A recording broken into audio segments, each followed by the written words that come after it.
Remember being a kid, staring up at the stars on a clear night, and imagining what it must be like up there. A lot of us, at one time or another, have dreamed of being an astronaut. But have you ever really pictured it?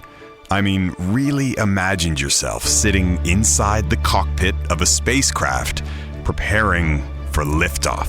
And now just 1 minute to go. Soyuz now on internal power. You're sitting on the launch pad in Kazakhstan, inside a Russian Soyuz rocket. And you're strapping yourself in. You've got another astronaut sitting next to you, but really, you're almost on top of each other. It's extremely cramped. Sort of like sitting in the back seat of a Volkswagen Beetle with a couple of other people while wearing a giant snowsuit. And it's hot. Sweat is dripping down your face. You're breathing into your space helmet, which is attached to an oxygen tank. Command for ignition, oxygen.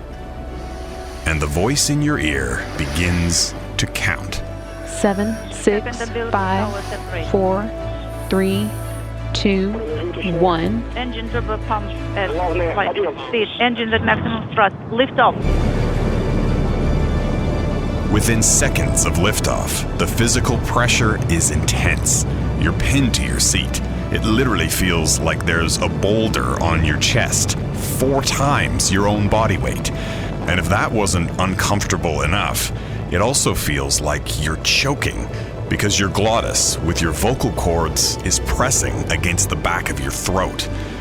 And as you're blasting off through the atmosphere, just a couple of minutes into the flight, suddenly you feel a jolt. And your tiny spacecraft starts shaking and rocking violently back and forth. An alarm starts blaring. Lights are flashing. You're being tossed around in your seat like a roller coaster, but you still manage to make out the 2 words on the small screen in front of you. Booster failure. Failure of the booster. That's exactly what happened to NASA astronaut Nick Hague and Russian cosmonaut Alexei Ovechkin in October 2018. 1846-20, Joule load is 272 and going down.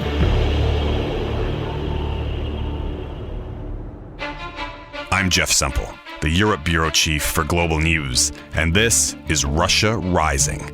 On this episode, we'll boldly go where no podcast has gone before.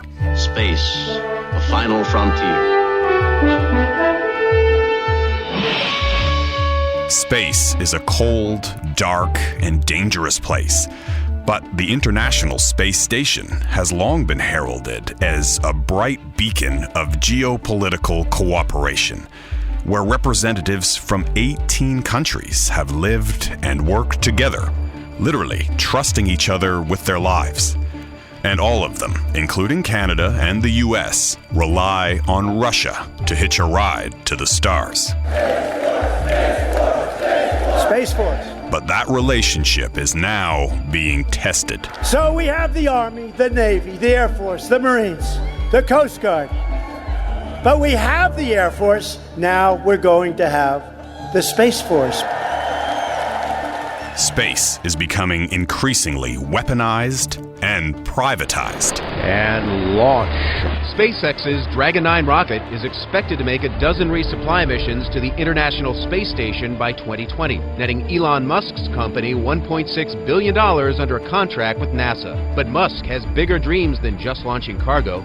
But should we really believe the hype? I mean, are we really on the cusp of a new space race? A superpower in space, how China plans to take a giant leap into exploration. To find out what the future of space travel really looks like, we'll ask the spacemen and spacewomen who've been there and back. Russians, Americans, and the first Canadian to ever walk in space. Ground control to Major Tom. Whose voice you might recognize. The space industry is in great transition because of improvements in technology right now. But first, back to that Soyuz rocket failure last October. Big breaking story because a rocket booster failed during the launch of the Soyuz spacecraft. The Soyuz rocket booster, the thing that carries the fuel and produces the flames that propel the rocket into space, well, it suddenly stopped working. Now, thankfully, the emergency systems kicked in and detached the faulty rocket booster from the tiny space capsule that was carrying the two astronauts. And at that point, we switched into a different set of procedures, knowing that our mission, prime mission at that point, was to get back down on the ground safe. NASA astronaut Nick Hague said that for a few seconds, they were just floating there, weightless. A fleeting moment to look out the window and realize, looking down at the curvature of the Earth and out into the blackness of space and realizing I got close, but it wasn't going to be this time. And then gravity took hold, and their tiny spacecraft suddenly started barreling back down to Earth at 6,000 kilometers an hour. I asked veteran NASA astronaut Doug Wheelock what that feels like. My first thought was, this must be what it feels like to be in a barrel going over Niagara Falls, only the barrel's on fire. Fortunately, the capsule's parachutes deployed, and the two astronauts drifted safely back down to Earth, not far from their launch pad in Kazakhstan. You can see them inside their capsule. They remained calm, unbelievably, throughout all of this. And we are happy to say they survived, but it was very dramatic. But after that failed launch, the future of the Russian space program was suddenly in question. Russia's space industry has been dealt one of its heaviest blows since the Soviet collapse. And that uncertainty carried potentially huge international consequences, because the rest of the world relies on Russia to get to the International Space Station, including Canada. In fact, Canadian astronaut David Saint-Jacques was next in line. There are risks at every launch, so therefore, yeah, of course we have butterflies, as we say, but what's the solution to that? Just to train more. I met Canada's newest spaceman in Star City, the Cosmonaut Training facility on the outskirts of Moscow. During the Cold War, this place was top secret. It didn't exist on any map. And even today, it's surrounded by dense forest and looks like a sprawling college campus that hasn't had an upgrade or a fresh coat of paint since the 1960s.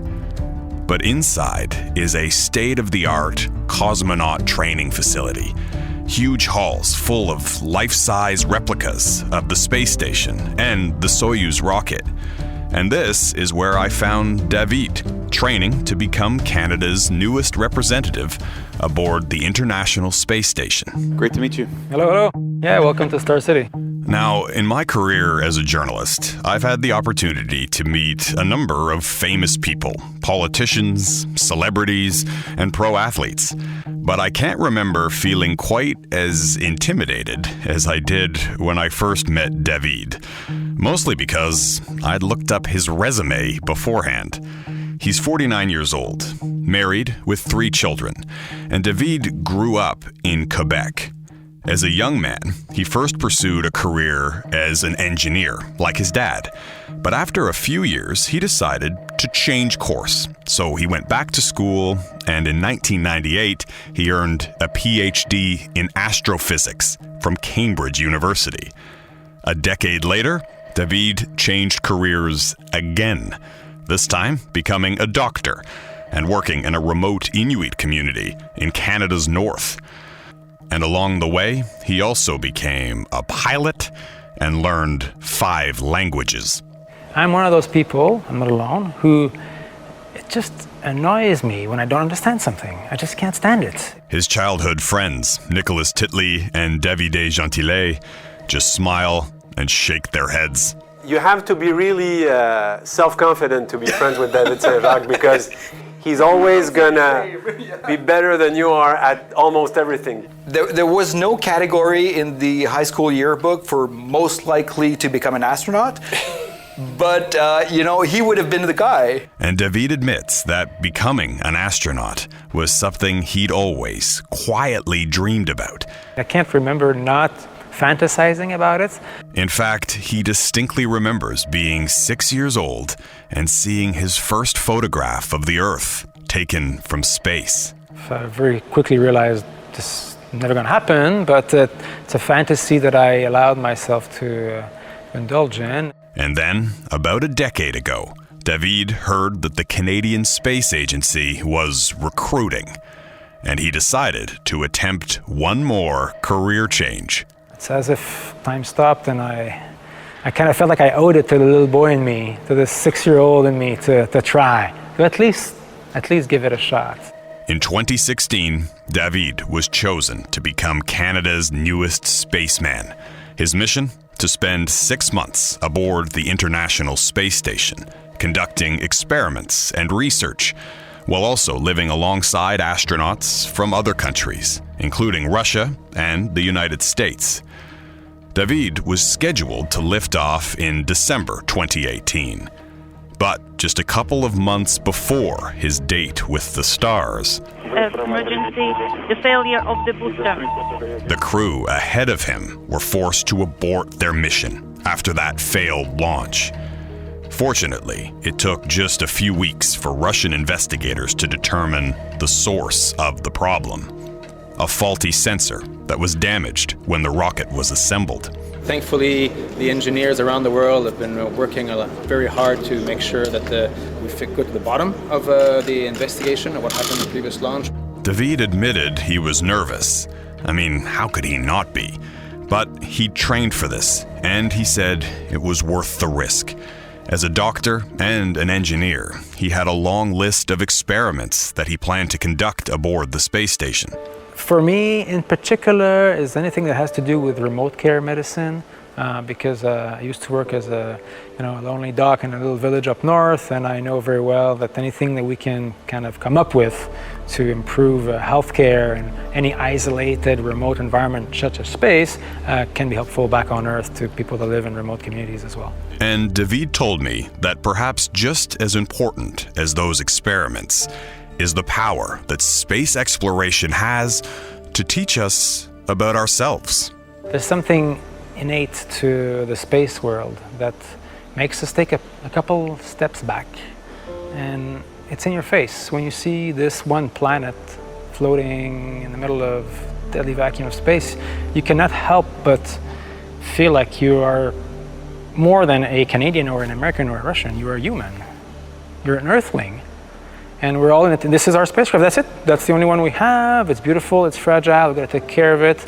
Now, maybe this is just the cynical news reporter in me, but as David was describing the power of space to unite mankind, I kept thinking about how the reality outside this training facility and the space program is a little different. Reheating Cold War tensions, Russian President Vladimir Putin calling out the United States during his State of the Union address. Well, the White House issuing more sanctions against Russian oligarchs, government officials, and companies for their roles in promoting Russia's, quote, malign activities. Since Russia's annexation of Crimea in 2014, Canada, the United States, and their allies have leveled a slew of sanctions against various sectors of Russia's economy, including banking, media, retail. Even fast food chains like McDonald's were forced to close their Russian restaurants in Crimea. But even as tensions rise, one Russian industry has remained remarkably unscathed: Moscow's multi-billion-dollar space program. Not only have Western countries not sanctioned Russia's space industry, but NASA and the Canadian Space Agency pay the Russians tens of billions of dollars just to reserve a single seat aboard the Soyuz rocket, their ticket to the space station. Canada, the US, and a host of European countries all rely on the Russians, and they have ever since NASA canceled its space shuttle program back in 2011.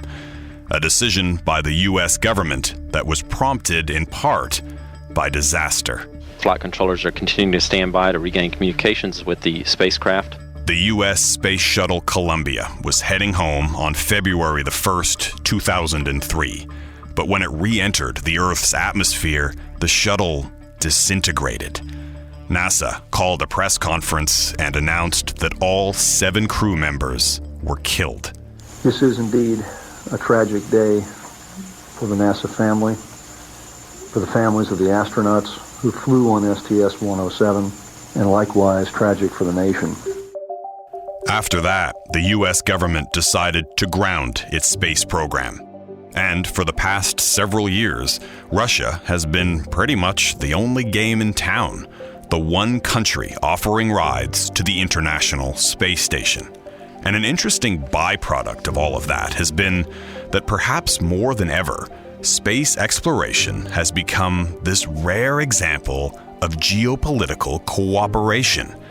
While analysts and media commentators were warning about the rise of a new Cold War between Russia and the West, Canadian astronaut David Saint-Jacques was preparing to launch into space, literally shoulder to shoulder with his American and Russian counterparts.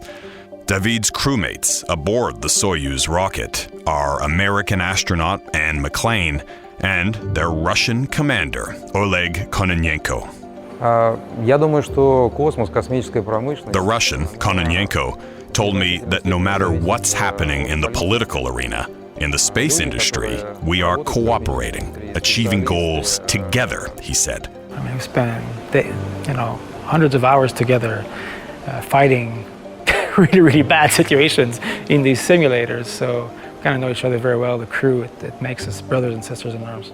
We often in our jobs, when we talk about Russia, we talk about the political tensions between Russia and the West. And then here we are with a Canadian, an American, and a Russian astronaut all packed into the Soyuz. Yeah. Does the outside political tension ever factor into the calculus for you when you're doing this? I think we can't ignore politics and the tensions. It's just that's the reality. But no, it doesn't come into play. And maybe it has to go the other way around. I know very well this Russian guy and this American lady, and we are best friends, and we trust each other's lives in each other. So it's the reverse. That influences the way we perceive politics. And I think we're proud to represent, we're like an example of when we decide to work together and manage to find ways to work together despite the tensions, despite the differences, when we manage to get over that and sit down and work together on a common goal, wow, it's unbelievable what we can achieve. So I think space exploration is a great example for humanity. It's like a reminder that there is hope. When we do find a way to resolve our differences and sit down and work together, it works beautifully and we achieve amazing results. So I'll admit that was a pretty good speech. And I'll also admit that by this point, I'm developing a bit of a man crush on David Saint-Jacques. But I also worry that based on what I've been reading and hearing lately, this space utopia that David is describing may not be built to last. Tonight, new concerns inside the U.S. defense community over a Russian military satellite exhibiting some very strange behavior. The Space Force is preparing for liftoff. Vice President Mike Pence announcing a new branch of the U.S. military. For one thing, space is becoming increasingly militarized. The White House is calling for the creation of a military space force to counter what it says are growing threats from China and Russia, which are fast developing new technology to target American satellites. When it comes to defending America, it is not enough to merely have an American presence in space. We must have American dominance in space. So important. Donald Trump's proposed Space Force will be set up as a new organization within the U.S. Air Force. Trump's supporters love the idea. They literally chant Space Force at his rallies, while Trump's opponents have turned this Space Force into a punchline.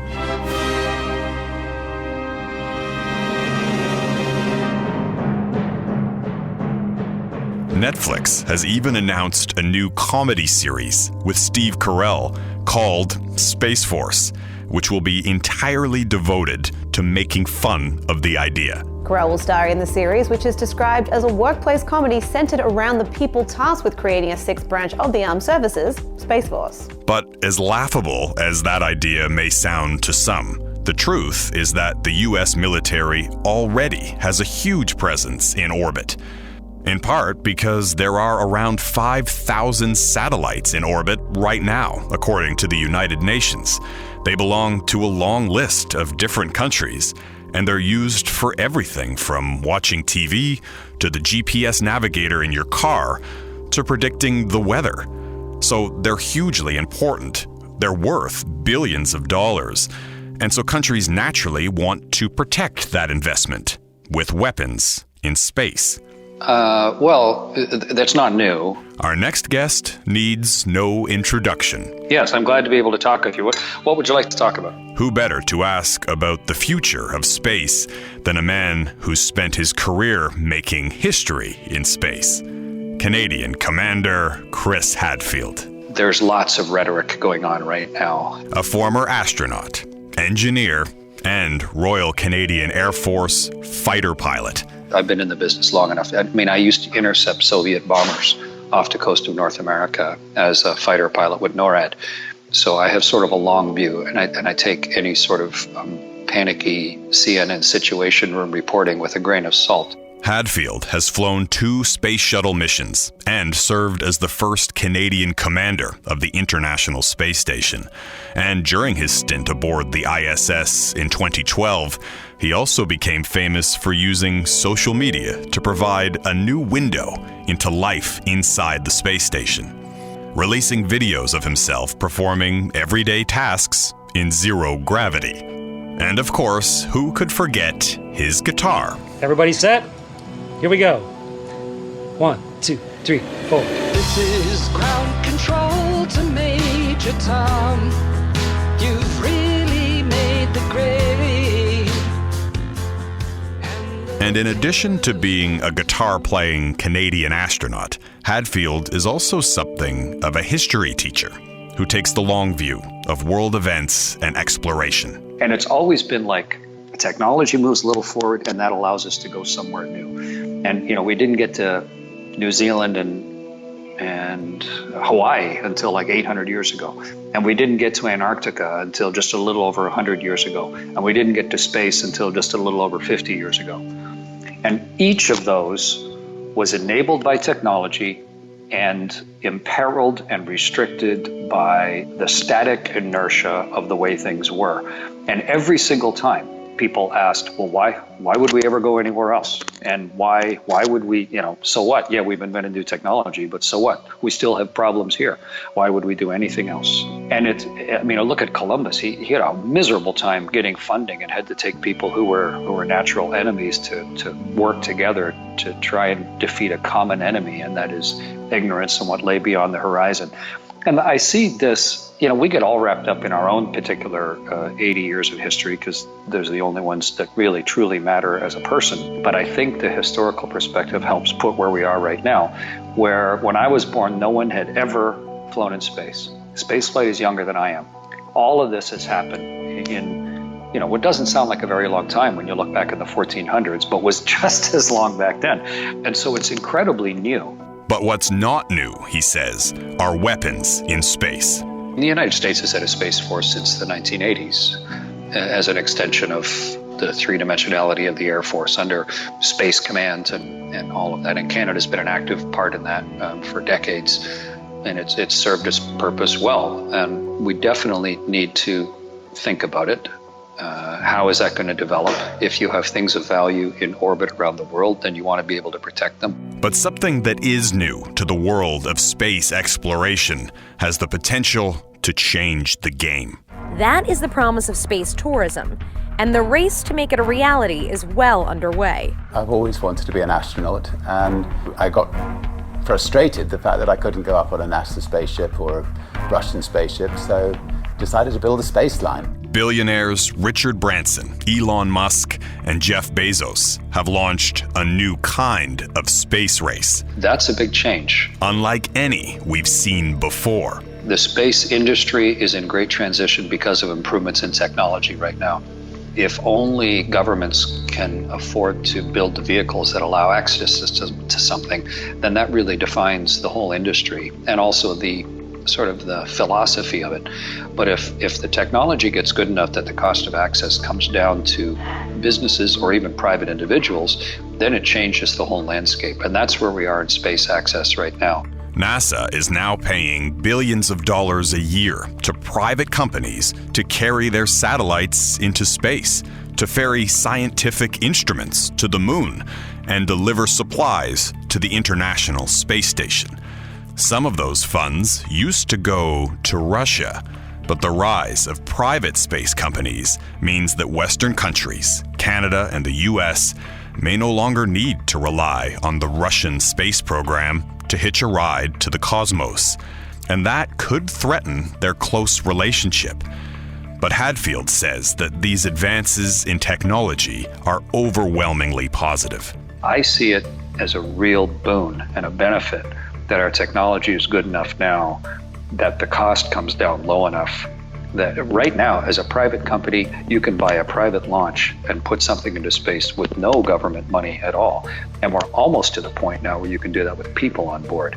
2019 is widely expected to break new ground for space tourism, with private companies such as Jeff Bezos's Blue Origin and Richard Branson's Virgin Galactic now poised to start sending paying customers into space.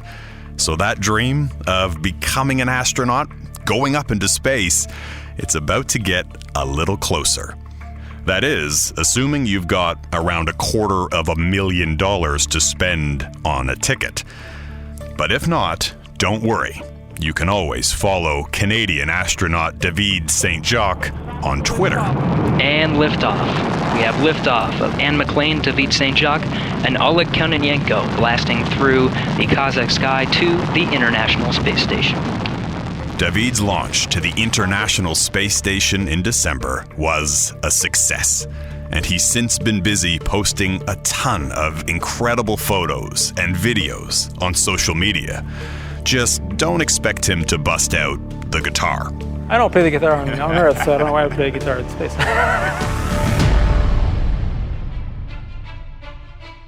For Curious Cast and Global News, this is Russia Rising, an investigative series from me, Jeff Semple, to unravel the mystery of today's Russia.